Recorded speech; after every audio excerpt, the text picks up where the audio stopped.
bahwa serta-merta bahwa subsidi itu dilakukan, tapi tidak dibarengi dengan kemudahan investasi yang baik. Jadi saya rasa ya kita mesti mendukung, dan saya rasa itu baik karena bagaimanapun juga tujuan akhir dari suatu negara kan membuat kesejahteraan masyarakat. Ya. Masih lanjut dari pertanyaan kita yang tadi, kira-kira solusi dari Pak Adir ini sendiri yang tepat agar subsidi LPG tepat sasaran dan tidak ada gejolak dari masyarakat seperti apa sih? Ya tentu seperti saya sampaikan bahwa ini lebih seni daripada ilmu eksak ya. Tapi yang pertama dulu dikedepankan adalah bagaimana masyarakat bisa mendapatkan LPG dengan baik. Ya. Dan ini kan sudah diputuskan Pak Presiden untuk jalan seperti yang ada sekarang. Ya. Nah ini berbarengan dengan itu, karena sudah diputuskan kita mesti memikirkan bagaimana ya investasi, neraca perdagangan, perputaran ekonomi itu jalan.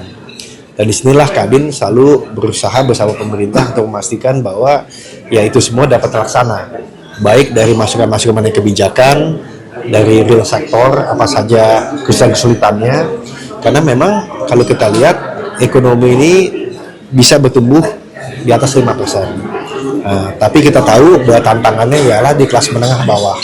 Nah, di bawah paling tidak ada dukungan dengan BLT misalnya. Tapi curug-curug yang besar di atas ialah di kelas menengah dan tinggi. Nah, sehingga teman-teman yang ingin berusaha di bidang tersebut harus dimudahkan. Nah, ini terutama misalnya dalam bidang pendidikan, kesehatan, dan saya rasa pariwisata juga. Apalagi sekarang Presiden memberikan kesempatan kepada Kadin untuk lebih berperan dari sisi swasta. Karena itu terminologi Indonesia Incorporated didengungkan. Dan saya rasa ini tepat untuk mendukung pemerintah, BUMN yang sekarang kalau dari pemerintah kan banyak pengurangan daripada budget untuk efisiensi yang saya rasa bagus juga. Nah, ide lain yang juga penting untuk dilontarkan untuk kita bisa membiayai banyak investasi ke depan ini adalah bagaimana Indonesia bisa menaikkan kredit ratingnya dari triple B, BBB jadi BBB plus, tinggal satu tingkat lagi. Nah ini semua dibutuhkan ya kembali lagi suatu kebijakan fiskal dan moneter yang dianggap prudent, yang dianggap hati-hati. Karena kalau bicara credit rating agency kan intinya lebih ke arah kehati-hatian. Nah inilah yang kelihatannya dari pemerintah kelihatan benar untuk mengutamakan supaya sinyal di pasar itu jelas. Pak, satu lagi Pak, soal pencabutan mandat EV dari Amerika Serikat, Pak, itu bagaimana tanggapan Kadin terhadap pencabutan mandat EV dari Amerika Serikat, Pak, terhadap industri nikel, gimana sih Pak tanggapan Kadin? Mandat EV, untuk EV terhadap Indonesia? Iya. Khusus Indonesia? Oh, dari Amerikanya mencabut mandat EV, Pak, itu bisa berpengaruh masih terhadap harga nikel dan oke.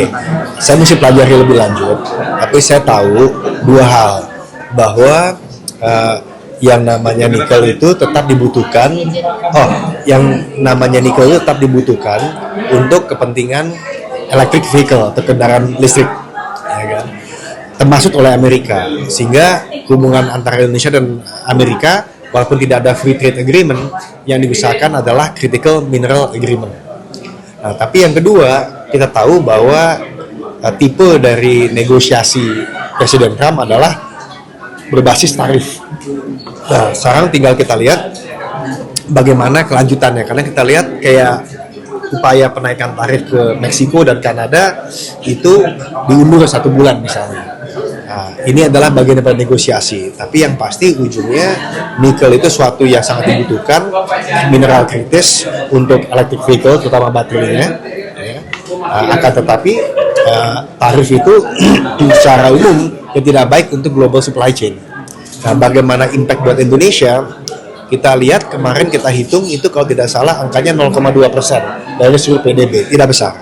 Nah, tapi tentu kita ingin nikel itu yang sekarang masih sulit ke Amerika bisa diekspor. Nah ini kita mesti lihat celahnya. Jadi saya mesti pelajari benar apa yang tadi dimaksud ya. Rekomendasi pemerintah seperti apa sih Pak agar nikel ini bisa ke Amerika? Pertama-tama udah yang dilakukan selama ini baik, ialah memastikan bahwa walaupun free trade agreement-nya belum ada, khusus untuk critical mineral atau mineral kritis ada critical mineral agreement.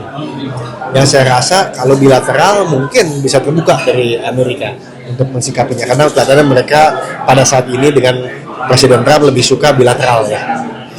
Oke, Pak, lagi Pak, BPS baru menyampaikan pertumbuhan ekonomi Indonesia 2024 5,03%. Tanggapan Kadin bagaimana dan apa upaya Kadin untuk membantu pertumbuhan ekonomi 2025? Ya, jadi 2025 adalah tahun persiapan buat 2006-2007. Kita ketahui bahwa pertumbuhan ekonomi dunia itu rata-rata sekitar 3%-an. Kalau Indonesia 5%, India 6%, bahkan Cina pun 4,5%, kurang lebih seperti itu. Jadi 5% itu angka yang bagus. Nah, dalam 5% ini sekitar 60%-nya datang dari konsumsi domestik. Jadi penting untuk menjaga tadi kita diskusi gimana dalam era yang tentunya tidak gampang ini, konsumsi domestik itu tetap ada. 70% dari konsumsi domestik itu datang dari kelas menengah atas dan atas. Nah ini benar-benar kita mesti jaga supaya mereka bisa terus berkonsumtif, tapi sisanya adalah bagaimana Indonesia bisa satu meningkatkan investasi, terutama yang bisa berbasis ekspor dengan nilai tambah. Nah ini yang bisa menciptakan dari 5 perlahan naik ke 6, 7, dan 8%.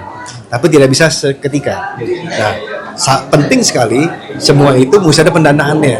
Nah, pendanaannya itu ya dari investasi atau dari pasar modal dengan naikin kredit rating gitu.